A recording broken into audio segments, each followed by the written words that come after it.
All right, so this is the Great Barrington Planning Board meeting for, what is today, October 9th. And we'll do a roll call. Oh, this meeting is being recorded. Is anyone else recording the meeting? Okay, great. We will do roll call attendance. Malcolm? Here. Jeremy? Here. Jackie? Here. Jonathan? Here. Randy? Here. Okay, great. We'll move on to Form As. There are none, as I understand. Okay.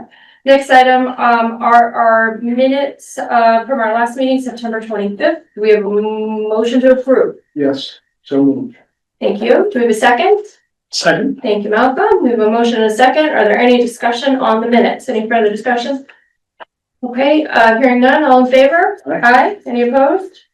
All right, great. We'll move on to our first order of regular business, special permit review and recommendation to the Zoning Board of Appeals for the special permit application from Catherine and Trevor Hurst, 134 Fairview, Monterey, Mass, to demolish an existing non-conforming home on a non-conforming lot at 23 Rossiter Street, Great Barrington, Massachusetts, and erect new residential structures on the same lot. We held a site visit on this at 5:30. Mr. Hurst, do you want to come up here? We are on Zoom for this meeting. We have nobody participating. There's nobody online, but if you want to show anything on screen, we'll get it. Okay. So if you could just for the record, give your names, and then if you could just talk us through what you shared at the site visit, just for the benefit of the folks that are here in the room. Okay, my name is Trevor Hurst. And my name is Catherine Hurst.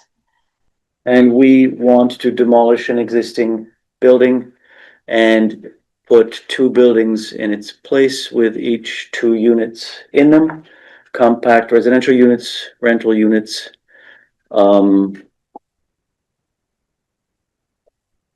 Yeah, we meeting setbacks with one new building in the back, and the first building that's closer to the street is going to be built.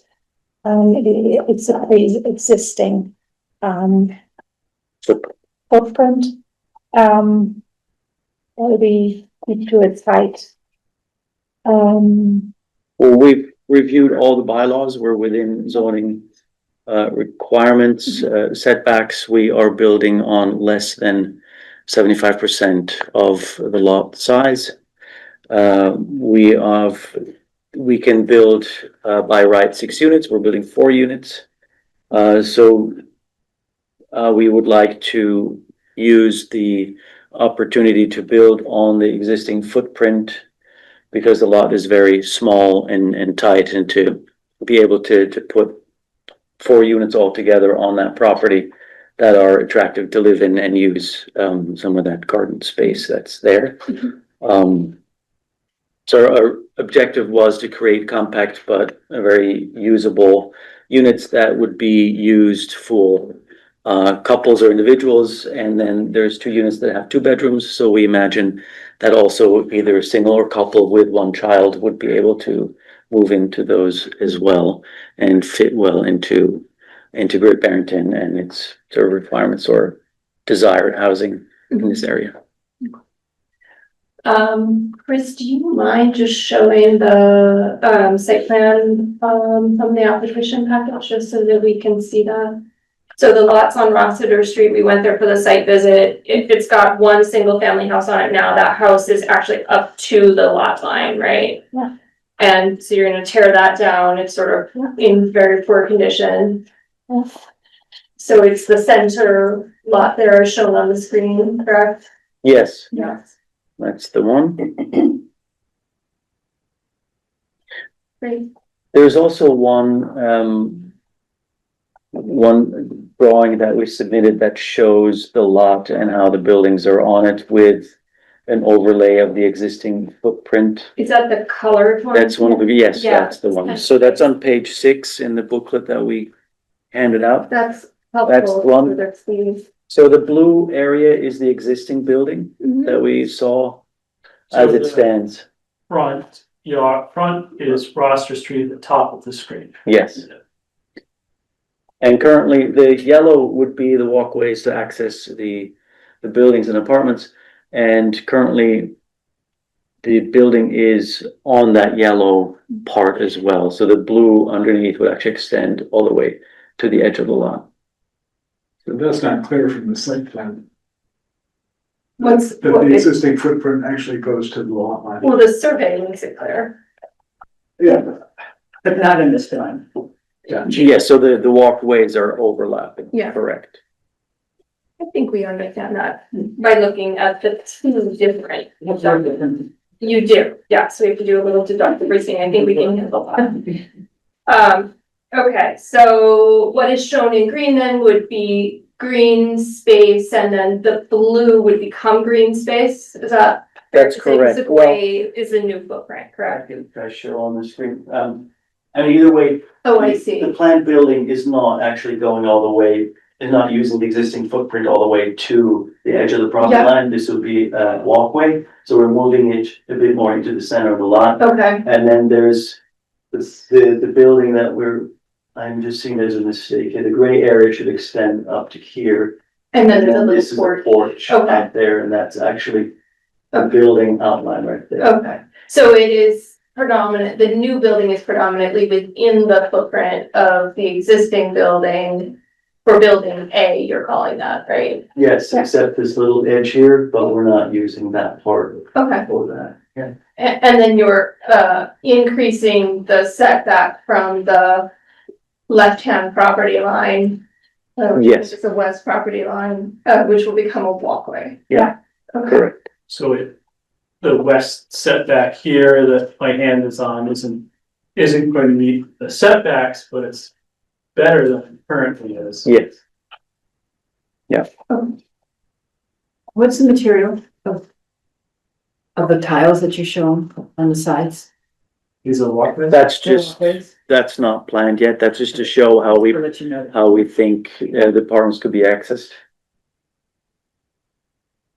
so the one problem, well, several problems here with this plan.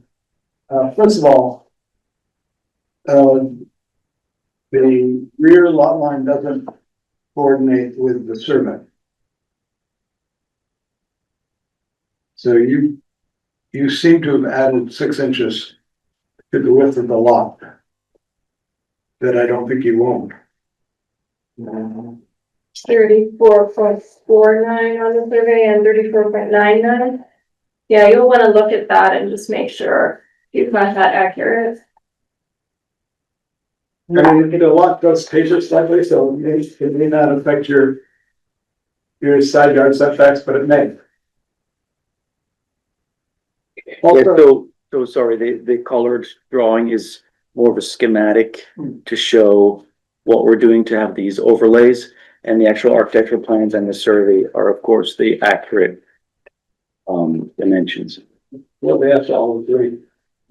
Yes, sure. I mean, but the dimensions on the colored drawing are for the buildings that we're putting on there. But yes, of course. And also, I'm not sure why you have millimeters on here. Because the architects that we're working with work in metrics, and so we have both measurements in there. It's metrics and also feet.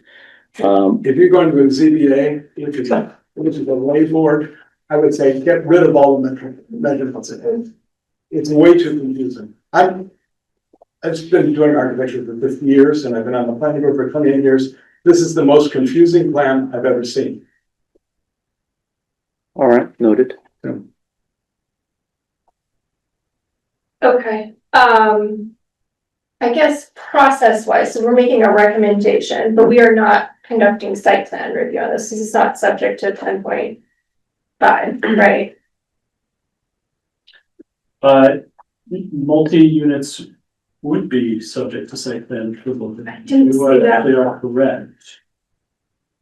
Just section 10.5. Point. One, construction, exterior alteration, multi-unit structure. But, you know, what I want to do is cross-reference the recent changes the town meeting has made to the multi-unit residential Yeah, portions of the bylaw. I can't recall site plan review was taken out of that section. But it's something that could occur, After, assuming the ZBA includes. right, that's true, Finer okay, details then. okay. I was just trying to think, contextually, we would at this point sort of give it a once over per those site plan criteria, You certainly just could- so that the discussion can be had about how the property is being used, and you can provide us information that then can be shared with the zoning board, so they have a little bit more context as to the use of the property. Mhm. You could certainly use your criteria to help Guide a guide you. review and discussion, yeah, does anyone have any other questions just generally about the scope of the project or scale of the project? I have some little operational things, but Chairman, do you have any? No. Yeah. You're gonna have. I don't know, I have a lot of questions, but nothing in that general category. All right, what about fire department? Can they even access the building, and that sort of thing? I don't know, they've been to the fire department. I don't know, I would assume that that'll come as part of the zoning board's review. Do you know from a utility standpoint, have you had a conversation with DPW or with the fire chief? No, we No, haven't. no. Just talked with, Matt Colma about that. Okay. Just from I think this would be a huge improvement personally to the parcel that is there now, and we do certainly need housing, and we do want, infill development. Just a few practical things, so in terms of things like refuse management, recyclables, and garbage, are you intending to have a space on the property where the tenants can aggregate their garbage, and where would that be in relationship to the front yard or the rear yard?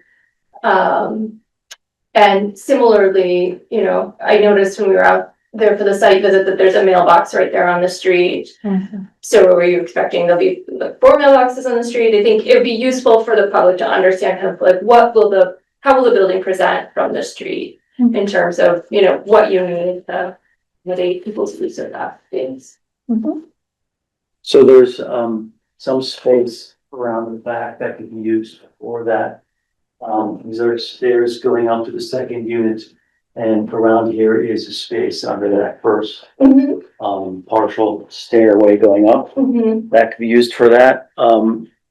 Yes, there would be 4 mailboxes there, of course, at the front of the street. However, that would be agreeable where that could be positioned closer to the building or by the street. I think there's space to do even an additional option on the upper right corner to have that be available to tenants.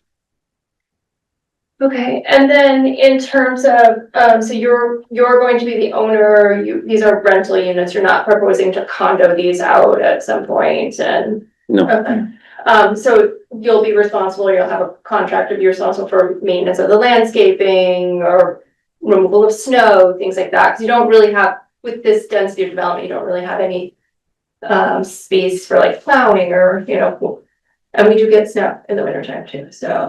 we do. It's, I understand, it's very, it is a reality. So you'll have a maintenance contractor who will take care of all of the property maintenance for you. And then the VCOD does not require you to provide parking on site, but the reality is living in the Berkshires, people need cars. And it's something we struggle with on a regular basis. So have you given any thought to the fact that there will be a real requirement to accommodate people's cars, and how will that affect the use on Rossiter Street? So there would be possibility to do 1 or 2 parking lots at the front of the lot. I think it's very tight, but it's manageable. If that is a priority that the town says would be important to include, we would consider that and see how the exact dimensions would maybe need some adjustments to allow for that. Again, we recognize it's not a requirement in the Yeah. PCOD, but we also recognize that people in the Berkshires have cars to get from Absolutely. A to B. So, Absolutely. you may want to just think about it. You're going to have a public hearing at the zoning board, and although it's not a zoning requirement, you can anticipate there may be public comment on that matter. So you just want to be ready to Okay. respond. Sounds good. Yeah, so we have spent some thoughts on that. It's kind of difficult because I think parking is not allowed on the front towards the street Mhm. in that section, in that zoning, so only in the back. And that's because of its size, kind of impossible. Yeah. So that's, But just keep in mind, you know, if you have 4 units and let's say very conservatively, it's 4 cars, where will they go? And I honestly don't know. Does parking allowed on the street in the winter there? It's just by the blind. Is that, do you know if that's a parking, snow restriction? Or is there alternate? I parking? believe it is restricted. I have to check. There's no sidewalks, it's just a flat. There's designated walkway, but yes, I agree, there's no sidewalk. That's not a problem we're gonna solve here. No. Yeah. Unfortunately. Yeah, so I'm just, Yeah. having been to many public hearings before, just gonna be wanting to be ready to answer to that one.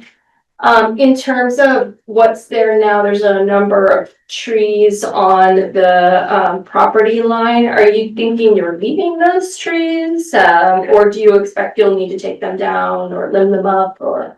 We've had some conversations about that, and it looks like at least half of them would probably have to come down for safety concerns and also when construction would start. But there's no definitive decision on that and what would make sense. I think keeping some, if possible, I think be nice because it's a green area and would suit the neighborhood. But I think whatever makes sense to do is definitely what we're open to taking care of. Those trees have to come down because they're a liability, then that's not something that we would, you know, be opposed to. Sure. If this does have to come back for a site plan review that this board would conduct, the number of trees that need to be removed is one of the things that we look at as part of site plan review. So you just want to make sure that your plan gets updated to include that. So that's if you have to come back, and we'll look into the Okay. zoning requirement. What else? There's not really any grading that's going to be happening. What about lights? You know, both with the removal of vegetation, what can we anticipate in terms of lighting that might affect either the street or the neighboring properties? Again, given that it's a fairly small site. So there would be lights. I mean, we've done some illustrations of what we think would make sense to have lights at the entrance of the building and along the walkway. So you want to have some sort of bollard style light that is along the walkway? Yes, so that could be illuminated in the evenings and people aren't tripping on their way to the door. But we're not anticipating any sort of floodlights or anything to illuminate the yard. I don't think that's Less than necessary. 4 feet wide, yeah. Why you put bollards in and maybe. Yeah, you'll want to look at that. So we do have a lighting ordinance for the town. We do have recommendations on performance of that lighting. So if you could just take a look at that section of the code, if you're going to use LEDs, we recommend a warm light. And then a fully, like a dark sky compliant, fully shielded light. And there are a number of different bollard styles that you can find just to keep the lighting. Or they could mount some on the side of the building, It's possible too. the front building area. And then you'll want to think about how those lights are controlled in terms of, are they motion sensitive or are they on a timer that is, you know, actuated based on darkness, so they come on at dusk and they go off at dawn, or, you know, just, that'd be something, again, if you would need to come back to us for site plan review, we'll ask you more questions about it. Okay. I have a question. I don't know if you can answer that concerning the trees. So if the trees are on the property line, it would also concern the neighbors. Do I have to find the neighbor to agree to have this tree taken down? So you'll want to look at your survey and see what your survey says. I personally have shared, they're called boundary line trees on my property. And in that instance, they were located by a surveyor. And my neighbor and I share responsibility for maintenance of those trees. And we have always coordinated. I don't know if that's a law or if that's just us being nice neighbors to one another. If it's on the line, you're both on it. Yep, okay. There you go. I'm just saying, like, if my neighbor has a different opinion and wants to keep the tree, how can I find an agreement, like, for What you can do, which is legal, is you can cut every branch on your side of the fire. Which will probably kill the tree, but they'll have to take it down. Yeah. It's probably not the best. Don't take legal advice. Yeah. Agree. Yeah, hopefully you'll come Architecture, to a neutral. Systems of measurement, not legal. Sometimes those are messy. trees. Yeah, so the trees can be, but your survey will tell you if they're on your property or not. I can tell from the scale of the survey, you may have a better copy at home that shows the. Yeah, we have it. Yeah, okay. I think the town also has a copy of full size, right? Yeah. Does he locate the trees on that property? You might have a, I don't see it on the I site. see them with only people, really. So, No, he locates the fences, but not the trees, but I think according to where those fences are, we can pretty accurately determine where those trees are located. okay. Let's see, what else? So his fences are fully on the property line, the trees are right on. Yeah. I think there's a question that I don't know whether it's in there are Sylvie right the second or Yeah. not.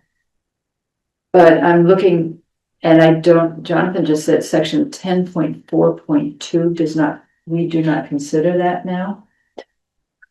10.4.2 is the special permit criteria. Yeah, Yeah, the special permit criteria are going to be, the purview of the zoning board. The SPGA. Yes, the special permit granting authority in this instance. but if we have a feeling about it, do we express our opinions for them to Sure. take Sure, into why not? consideration? Yeah, Absolutely.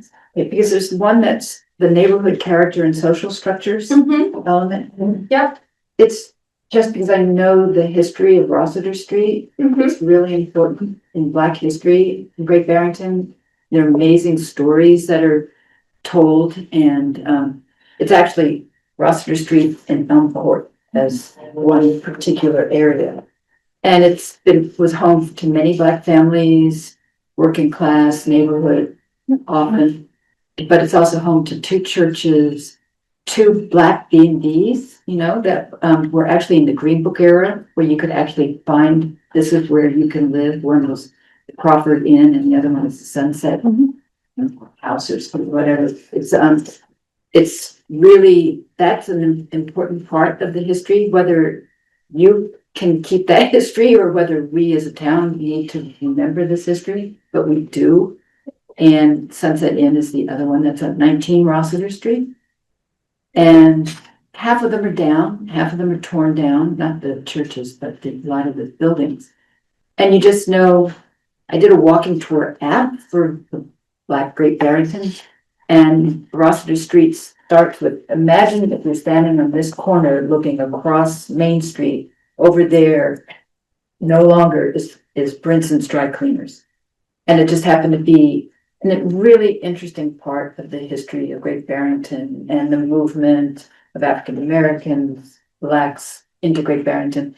This neighborhood that you're moving into is incredibly rich, and we're not acknowledging it enough. And I just know that I've moved from places where acres have been destroyed for urban renewal, and those barrios never reappear.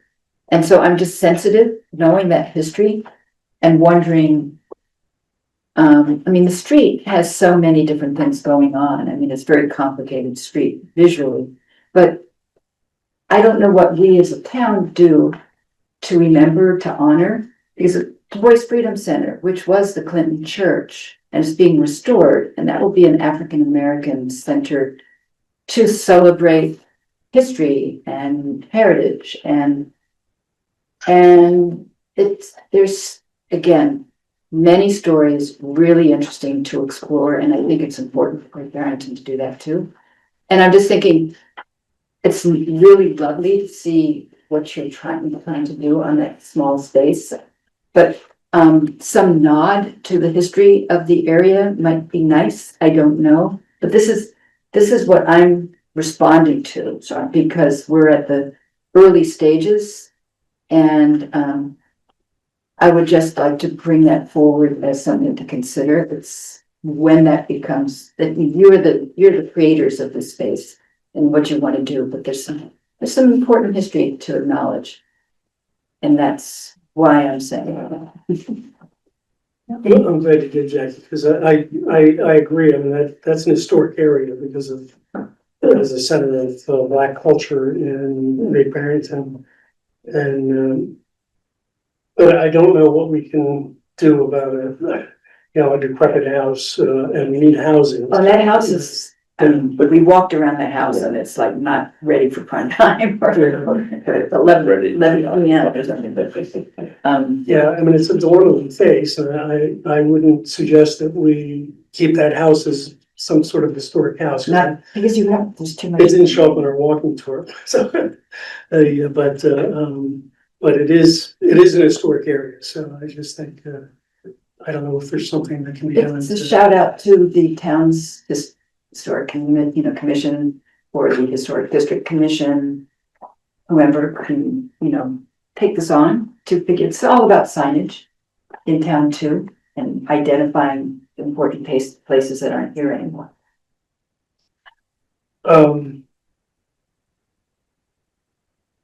That's a good idea. I think maybe the state commission can take that up. And signage for Rossiter Street might be. We have this walking tour where you actually listen to people talking as you walk down the street. Who lived here? What did they do? When did they move here? When was this built? Oh, Crawford Inn, that was doing all of this stuff, was sold to the bank next door that took it down, and now there's a parking lot. I mean, you have these stories, but you don't want to forget what was there before. So it's all on you now. Or is it all on me? And there's still a few buildings there, right? There are, and Warren Davis's besides house, just beautiful, just a few doors down from you. Well, and also opposite, that's a nice old building. Yeah, there's some wonderful things, and knowing the stories of the people who lived there before is really rich. Thank you, Jackie. Appreciate that. My pleasure. Does anyone else have questions for the applicant about what they're proposing? Jonathan, you look like you're itching to ask a question. Well, just a suggestion possibly, you've got two walkways in the street to the units. And then in the front, you're connecting those two on a Y, and it could be green space. Unless you have something planned for that, I don't. No, not specifically. That is just two walkways coming together, one from the first building and the other one from the second Whatever's building. coming from the street to get into the house. Unless you're- Because I don't understand what you're getting at, Because, well, they have to be walking down the street right? from their car someplace. Sure. And it's so, since both of those walkways go to the street, I'm not sure why you need that. Oh. They That connect. little connector in the front is what he's talking about. Yeah. Is there, we're open to, It's not, I mean, it's not a problem. Changing that? I don't know why it's there. because the architect working on this project thought it would be pretty from the street side to have this sort of opening of the property to the street to enter the property and go to the buildings would be a bit more generous looking than having a small narrow Too narrow. pathway. We can see on the title page, the way we enter there, it's a little bit different than on the schematic drawing where we don't have that little green strip with a mailbox on it. So those are details that, to be honest, we were not concerned with in that detail for now, because we wanted to be sure that we were all on the same page as our project goes to rebuild on the footprint and to have the second building in the back and sort of the bigger scope of that. But we're absolutely open to details and input on what the town might consider to be more favorable and to have that, feed into our detailed planning. Jonathan, isn't the a walkway from the street on screen here shown where the end is on the west side. It also connects to the front door of Yes. house A. Is that the connection you're talking about?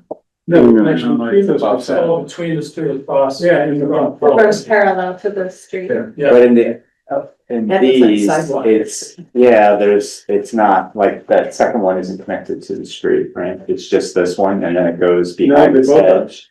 Well, According to the site plan. the site plan. That's what it is. Yeah. So the rendering on the title page shows a little bit of a different idea where this connector, the connector, so the two paths looks more like, We have these questions, Range. guys, but like, we're looking not at a site plan, we're looking at schematics. So I think for us to like pick at the schematic is counterproductive. Oh, great.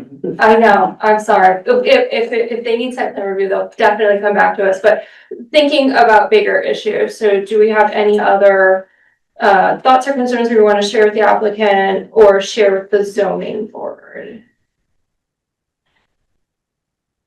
Hearing none, would you entertain a positive recommendation to the zoning board for this proposal? So moved. Thank you, Jonathan. Thank you, Malcolm. Do we have any further discussion on this? We don't need a roll call, right? I need to do I. All in favor? Aye. Any opposed? Okay, all right, good luck. beautiful, thanks very much. Thanks. The only other thing I would say is if you cannot talk to your neighbors. So on site plan application, we amended the application to say, have you gone and talked to your neighbors? Like, please just like We have. try and engage, right? Yeah. Yeah. I think that can go a long way. Yeah. Yeah, agreed, absolutely. Thank you. Yeah, Questions following. Great, thanks, thanks. thank you for your time. Thank you. Especially with the cities that are dangerous. Dying, dangerous. Thank you. 10:28. Thank you. All right, next item on our agenda is the special permit review and recommendation to the zoning board of appeals on a special permit application for Kurt Rumi? 65 Ferncroft Road, Woburn, Mass, to make alterations to pre-existing non-conforming home at 271 Monument Valley Road. Are you Kurt? I am not Kurt. Oh. My name is Brian Bordenero. I'm the architect. Okay, Right. Right, go. He pronounces it Broom. Broom, okay, Yeah. great. And what is your last name? Bordenero, Bordonaro. Do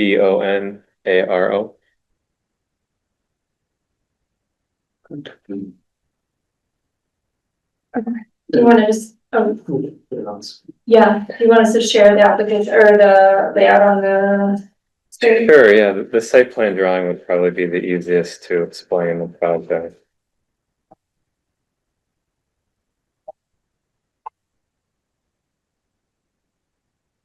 Thank you for all those maps. I know you love it. Fine. You go to the, actually the next one down, there's a closer in version. Yeah.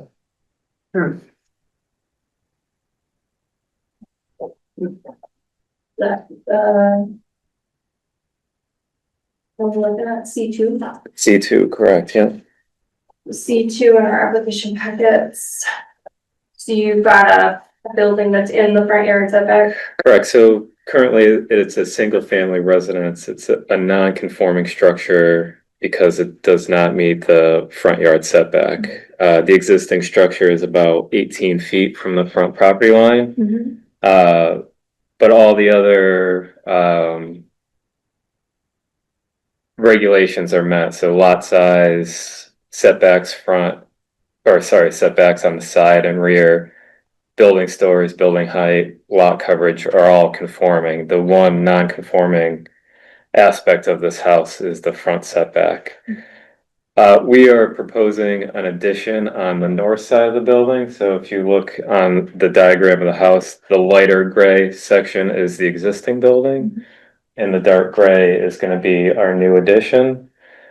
It's gonna run parallel to, a wing on the north side of the house now, so that we move that addition no closer to the road. The setback there is 26 feet. And then we're proposing adding a patio on the north side of the building too, and that setback would be about 28 feet. And the big dotted line, that's the setback. The big dotted line that goes right through the middle of the house is the 50 foot front setback. Yep. So typically, this board knows that if the work on a non-conforming house, single-family structure that was conforming to everything, But this isn't it could because go ahead, but this is all within. the extension is non-conforming as well. Correct. In the not. But you have big logs supporting the. Just a portion of that, it's not all of it. Sure. So do you guys have any questions Just to say that. it was about built the application? To code in the non-existent, when it was built. Jeremy, do you have a question? I do not. Oh, okay. Matt, do you have any questions? No, I don't. Jackie, do you have any questions? No, Jonathan? Not really. Question, Any comment? I hope those are really good doors you're putting on the kitchen because it is a north exposure and it's huge. They will be good doors. That happens to be the best view in the house because you can see, Monument Mountain from that side. So, they wanted a big exposure so they can be connected to the view. that's an amazing kitchen. It will be a nice kitchen. All right, if there are no further questions for the applicant, I'd entertain a motion for a positive recommendation to the zoning board. So moved. And we have a motion and a second. Do we have any further discussion? All in favor? Aye. Any opposed? All right. Thank you very much. All right, thank you. Welcome to the zoning board. Thanks. Thank 28. Excellent. Mr. Rumble, we have town minute report. Just to let folks know that Open Space and Recreation Plan Survey is live. It's out there. The surveys now around town and town buildings, talking with some of the partners that you all have already identified, other open space recreation groups, like the Land Conservancies, but also some other groups in town, letting them know about the survey and the work that's underway. Any indication of the engagement? Have you gotten many back? I don't know yet. Peter, Um, PVC is. It's available in English and Spanish, both online and paper copies. So yeah, the survey's out until mid-November, and we'll talk about it this month. And maybe by then we'll have some, idea of how the returns are coming in. Is it possible for us to get the link to that? Yeah, I think we had received that before, then we can share it with our contact group. please do. It's, actually, if you go onto the town's homepage, Okay, the news section right on the homepage has the flyers. great. And the flyers, whether you use the English one or the Spanish one, it has a live link to the survey Okay, great. or a QR code. Or you can go to like the libraries or the COA to get a hard copy if you'd rather do it. Could you repeat So- that thing, what you just said? No. So go onto the I'm on. town webpage, grab the survey link and just send Share it it out out, with share it friends and out. family and neighbors and folks. Grab the survey. Okay. Yep. Everybody good with doing that? Can we make that I can. a board homework? Okay. Anything else, Mr. Rebel? No, you want to take any questions? Did we formally schedule the public? Were we doing something on a Saturday or something? We're looking to do, a survey kind of follow-up at the early December planning board meeting. Yeah. But then in early January was, I think it's the second Saturday. We set that as a community forum day. Oh, the second Saturday in Might be the tenth offhand, I can't. I don't remember off the top of my head. But we'll make sure that gets publicized. Claudia, what's up? And can you actually walk me through how to find the survey online, because I'm not being able to find It's it after complicated. the meeting? Yeah, absolutely. I'll show you. I can do it now for anybody, well, there's nobody online, but Do you there are other people. Do you wanna Don't you all share, wanna show know? us on? See how to get. I'm you? on it, I got it. Oh, Yeah. The town of Great Barrington sent an email out at 3:41 with a link if you're on the email link for the town. That's- Can you see the screen, Claudia? Yeah, well, send me the direct, maybe you can just, would you be willing to print me out a hard copy? Yeah, or do you want a direct link so you can? do it on Well, I'll phones? take both, I'll take a hard copy, I'll do it at the end, so these people. You just have to be patient, scroll down. Yeah, Thanks. Okay, I great. probably have a hard copy, so I can give it to you for you. Alright, any other questions about that? Okay, board and subcommittee updates, issues and concerns, Malcolm. Yeah, I got a couple things. One, Tom Matusco is retiring, Oh, wow, so retired, did you say? he's retiring. Do you want Really? to say So- who it is? yeah, yeah, Yeah, Tom Matusco, the chairman, the executive director of BRPC is retiring, and next year, we're forming a search committee. Was it something you said? Yeah. Said he can't take it anymore. So, we're putting together a search committee, that, probably will be formed in November, and then, we'll be looking for candidates following that. Okay. So, I'll work with it. The other thing is, I sent out, a couple hours ago, or maybe an hour ago, a couple documents put together by Christine Rasmussen, who's in Stockbridge, who has extensive experience as a lobbyist and working with the legislature. And she's been taking it on her own to go through and create these summaries of legislation regulations that are going through the state.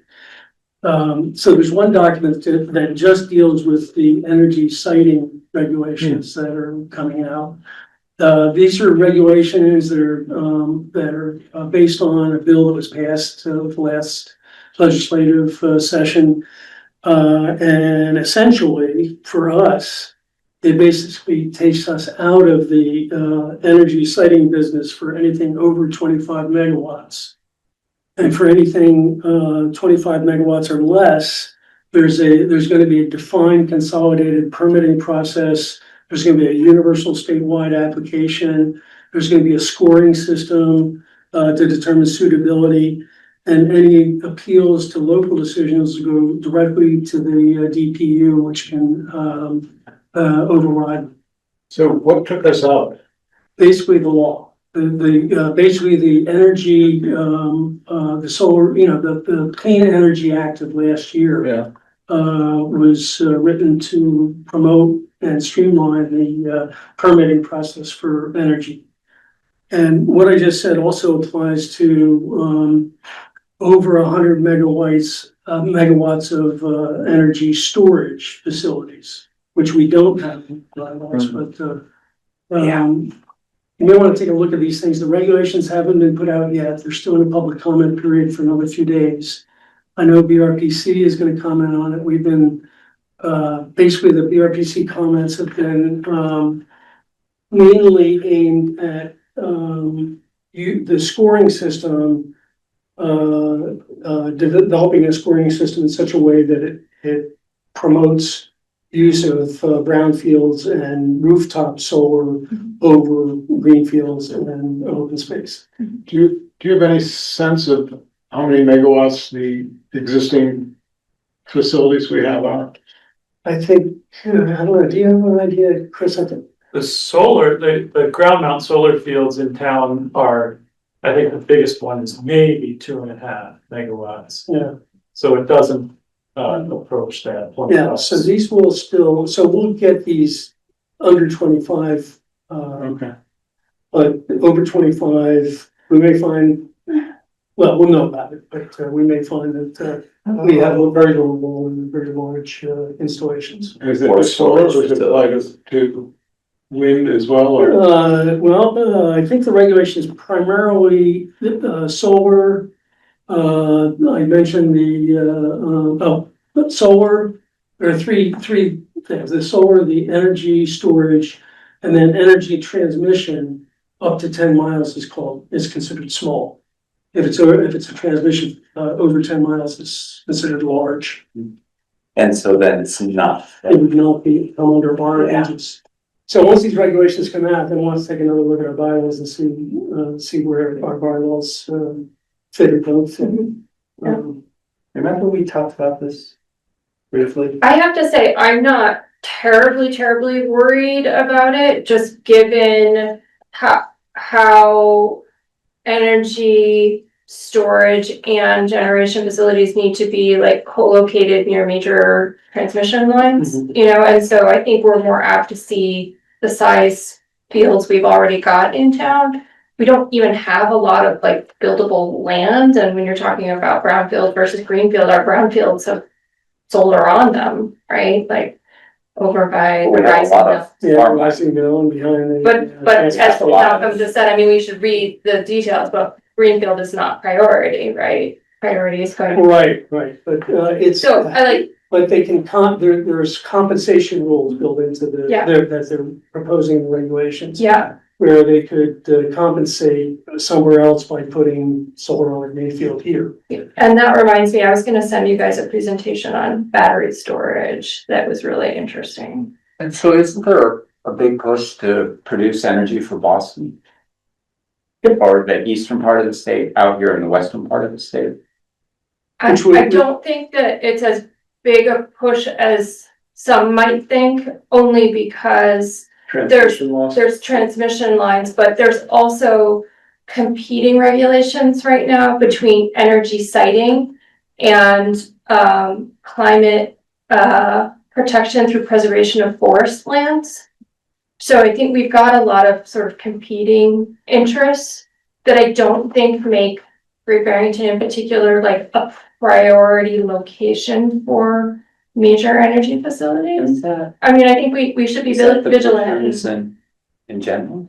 No, I think there's a concern that there will be a push to, Yeah. transmission lines, and that the eastern part of the state will be looking at the western part of the state as a big wide open solar field. I think that's what the concern is, and, I'm sure somebody's done the math on that. Yes. It's just how many acres, so. keep playing. Compared to out east. And, That's so we'll see, but, it is gonna impact us in terms of our lives. That's really the reason for it. Yes. Yeah, we'll need to look at it. And it takes away some, the little control we have. And I mean, we do a as a lot. community, yeah. Okay. Anything else? No. That seems like a lot. So thank you for sending that email. We'll all have to read it. Yeah, take a look at the other document too, because it is interesting. You just read the paragraph headlines and see if Yeah. there's something there you wanna look at, but she goes through most of the legislation that affects the western part of the state. Yeah, great. Cool. Because you had sent out I said, the other one, and that one was, oh, that that was, she that went- was the regulations. I know, that was she- looking for comments on. Right. yeah, that she went through it, Oh, she though. went through the whole thing. That's Yeah. great. Jeremy, Exactly. do you have an update on CPA or CPC? I don't, since our last meeting. I'm just asking. Yeah, no, 'cause I'm you sorry. usually do.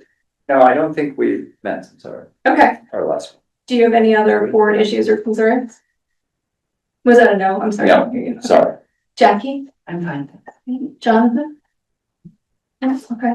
The only thing I'll mention, I had emailed everybody, the BRPC's annual meeting is the 16th of October, so that's next week. Okay, yeah, I got tickets, so if anybody, I do, I'm gonna I see just, if I can pull some strings for Jackie. She They tried shut to sign down up after the before. deadline. oh, they did, oh, okay, okay. But I've got a connection. Okay, so maybe a small group of us will be going there. All right, so then, if there's no more board issues or concerns, we'll move on to citizen speak. I know we have some folks here who definitely want to speak. I'm sad we don't have people online. Usually we do, so. There's no one online. I know, it's very weird. I'm just gonna be a second to introduce it and then Absolutely, Sharon. I'm Sharon Gregory, Hollenbeck Avenue.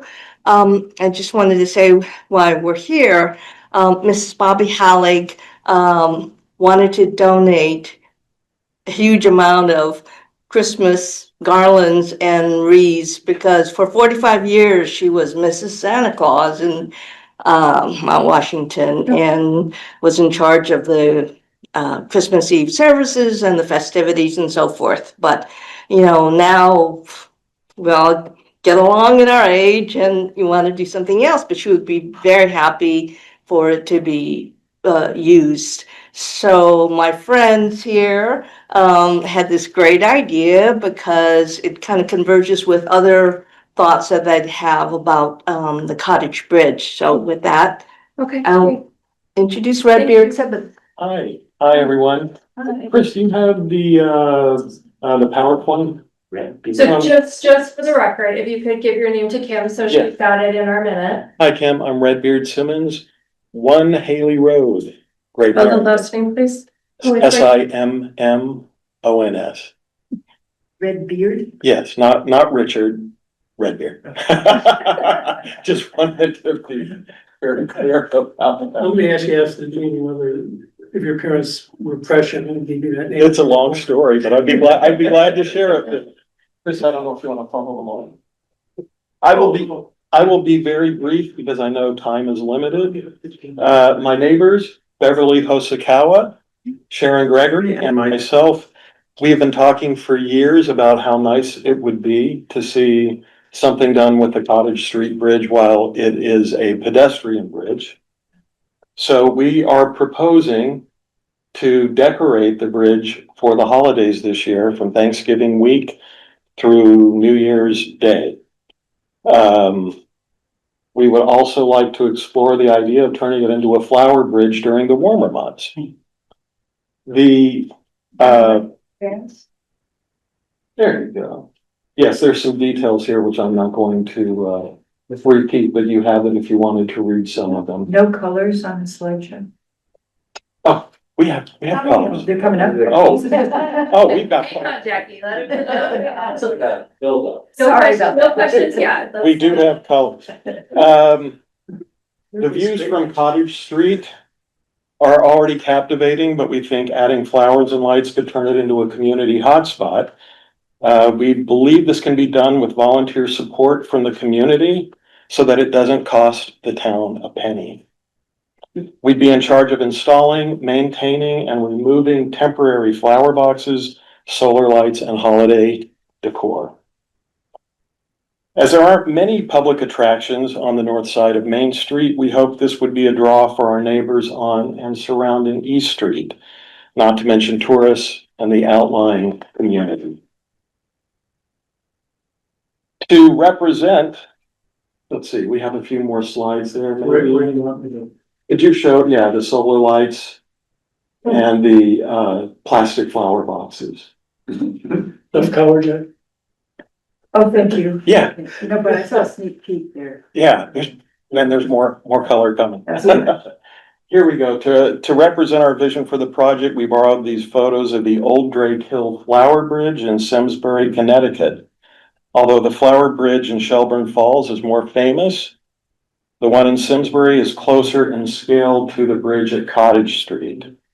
You can go ahead and flip through those, Chris. I urge you to check out their Facebook page to see how this flower bridge grew organically from a small community volunteer project to a very popular volunteer-driven annual event. And that is it for my spiel. Thank you for your time. We hope you'll agree this is something worth exploring. And when you say holidays, what do you mean? Just flowers? Are you doing religious symbols? Or No religious symbols. I just was wondering. Yes, garlands, solar lights, wreaths. And if we can get 4 small trees donated and half barrels, we would put the colored lights on those on either side of the concrete blocks. Yeah, did you want to go over the period of time where Oh, Is there a dot would never go away? oh, well, no, the holiday decor would come down the weekend right after New Year's Day. No, I was just hoping it would stay something like this forever. Oh, well, we would like permission to leave the barrels in front of the concrete blocks. I don't know that the trees would survive, or maybe the nurseries would want to reclaim them. I think we could offer very discreet signage in exchange for those donations, but we can certainly refill them with flowers in the summer. I think it's a really fun idea, so thank you for taking it on. I've been eyeing that space myself for some time, trying to figure out how we can make it Yeah. more welcoming and inviting. We don't know the logistics of weight and what would be allowed, but we're fairly confident in believing that it's not gonna be a commercial bridge anytime in the near future. So. Or any bridge. Or any bridge from looks. But again, if you have time, look at the Old Drake Hill Facebook page. It kind of shows the evolution. It started in the early 90s with a few neighbors coming together. And 20 years later, the whole community got behind it. They repainted the bridge. They have music festivals, dedication ceremonies on it now, and they have a community greenhouse where they grow all the flowers for it. It turned out to be a good thing for the community. Maybe great stage for Berkshire Bus. Wouldn't it? Yeah. Yeah. Yeah. Berkshire Bus extend out there. Yeah. Go crazy. This is wonderful. Oh, great. Keep going. Yes. Yeah. Just keep the growth. Yeah, we can talk about it in Yeah. that framework. Nice. Absolutely. Yes, if we would appreciate guidance. Any you can give us and restrictions as well. Yeah, no cannabis. No? No. It was like, but what are we gonna do on April 20th? Thank you so Thank you so much. Thank you guys. What needs to? Claudia? Yeah, it's a very large Jewish community here, so you might wanna include like a menorah or some candles or something, not just Christmas. That's a very good That'd be great, thank you. Yeah. Who has to approve it? So did you say approve? I'm not sure. I mean, is it a state? No, it's a town. The Midi Joe has to approve it. We're working on it. Yeah, that's what we refer to them. Yeah, it's, You're just talking about it. Okay. Any other citizens speak? No, and there's nobody online still, right? Oh, I do have a question. Since, the planning board,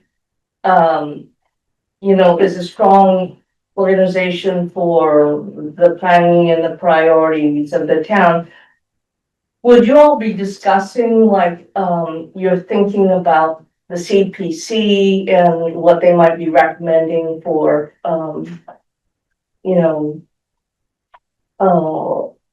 the grants to further the master plan sometime? Yeah, absolutely. So, Jeremy is our representative, on the CPC.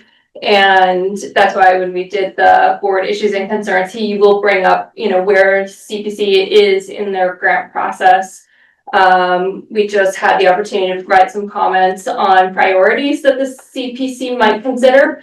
Our recommendations are just that, the recommendations. And so that information has been shared with them. And then in terms of as applications come forward, we're kept apprised, at our regular meetings. So, so we were aware of what's progressing through. Thank you. But I have a question. So, I mean, are you thinking about it more generally, like where the CPC's priorities should be? Well, I have been studying the historical aspects of it. And, one of them is the Ramsdale Library as being one of the master plan's priorities. And it's been a while and, there's a lot of work to be done. So, when I was chair of the finance committee, one of the reasons I voted for it is I thought it would help the town, have financial support for particularly historic buildings and anything that would, qualify for the three areas. And I know the Ramsdale Library is a large building that needs a lot of renovation, so I'd be interested to know, how you address the various, affordable housing was very important and it still is, but, I just didn't want it to be left behind as, major historic, buildings, proposals for CPC don't come every day because, the massive amount of work for any one building, costs a lot, but, because the town hasn't received a lot of money for those things, it would be, in keeping with the plan, I think, to, make a larger allocation. I noticed that the, Memorial Park had a sort of a 3-year or multi-year grant, and larger, amount, and that might be appropriate for, the library as well, since I know that, Lennox had, purchased the library from the nonprofit, using one of the first CPA grants. It was $1.5 million. I don't know how they spread it, but it was in trouble. It was in financial trouble, and, ours is a different thing, but it needs a great deal of support, financial support. Yeah, no, thank you for sharing that. I I mean, mean, just how particularly with Ramsdale, how those discussions go at CPC, I would recommend to anyone bringing an application about Ramsdale to get the on their own, get the select board's input on it, and you could bring it here and other various boards and committees in town, and then take those as part of the step 2 application to CPC, because I think the CPC doesn't get a whole lot of that, like direction from town boards, committees, and also the public in general about how those funds should be spent. And so coming to the CPC with that kind of support, I think would go a long way to, getting the recommendation. So you think it's appropriate to, even though the library usually is, proposed by the trustees of the library, in order to get more input, you think it's appropriate to, advocate in different boards like yourself? I think absolutely, because I think it goes a long way to, with the committee. If it's like the select board wants to see Ramsdale preserved as a library and wants, CPC's funds to be allocated to it. I mean, I think if something like that said, I think it would go a long way. So, and then, in various towns, because I think with Ramsdale in particular, we seem to have discussions on the committee about whether or not, like, the town really wants Ramsdale, and so, and so that's what happens a lot of times. I mean, sometimes the discussion is like the application itself isn't quite, and where's the plan and that sort of thing. And so, getting particularly, I think the select Find board, out when the meetings are happening, so you know to show up, where they're receptive to hearing from the town. you mean I mean, the so you CPC get- meetings? yeah. Well, those are easy. I can tell you those right. No, I don't, okay. Because there's not very, Yeah, there's not very many, right? So we have, not very many. there's not very many CPC meetings Oh, when right. we discuss these. People don't even know the process, and Yeah. they're kind of over with when they figure it out. It's super quick, so the applications are out now for step 1 applications, which will be due at 3:00 on Thursday. November, yeah. November, let's see. I have to put it.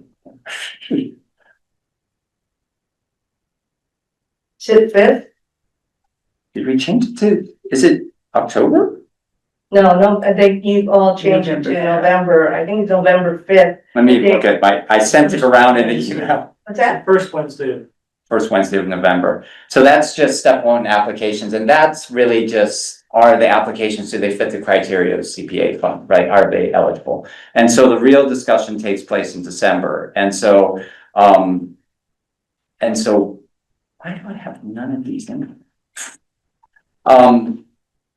Chris, was it 9th and 10th and 16th? Or let me get my email that I sent. It's, November 5th and December 3rd. Okay. I think we could follow up with you separately. Yeah. And they're all, Yeah. they're all But it's- posted on the. But it's gonna be those meetings in this December that it's really important. So, but between the step one application or even before the step one application, you can approach those boards. But usually it's more the step two applications where the request for funds has to be more fleshed out. And so if you take like that, or, you know, a summary of that to the select board and, you know, and other, you know, I mean, and the more support you can get for it. I mean, definitely historic and. So for step one, do you have to have like the exact amount? No, I mean, generally you have like the amount, but a lot of times it changes between step one and step Okay. two. And so it's more that the project is eligible and like, you know, an amount that you're Thank you. requesting. Yeah, and sometimes projects have like in their application, they'll say that we're gonna be coming back, you know, next cycle, next year for, you know, similar ask or a ask. We have a multi-phase project. And- Yeah. Yeah, okay, that's a good suggestion. So, but yeah, I think definitely the support and clear kind of, you know, and then also, like citizen support for the projects as well. Yeah, because there really is, that comes up all the time, and it kind of muddies the boat, you know, like, do we need 2 libraries, you know, oh, this proposal, it's not really talking about it as if it's a library, it sounds more like a community center, whatever. I think we've got it. Yeah. Okay. We don't want to litigate it here. Okay. Okay. Well, the only thing is, there's a timing issue because, the town was given a grant, you know, for the planning and design. The design is just about done. Yeah. And then you go into the next phases and when you get to the construction phase, then the amounts are given, you know, when the town presents their portion of it and not before. So, there's a timeliness thing, but we can discuss. I know you had emailed me about getting on the agenda at some point, so like if you are getting to a point where you think you want to make the application, just contact me or Chris and we can put you on the agenda, we can have, you know, a discussion here at the board level, but I want to be careful not to like get into a deep discussion right now because it's not on the posted agenda. Right, So, but we'd be happy to have you come back, Sharon, if you. yeah, but I mean, would you rather have the proposer, which is probably gonna be the library trustees,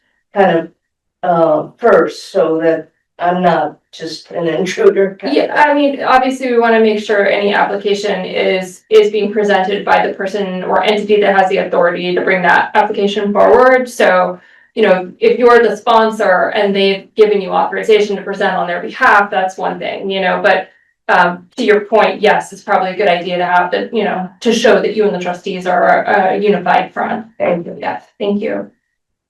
All right, anything citizen? No? Okay, then we'll adjourn at 7:08. Thank you, everybody.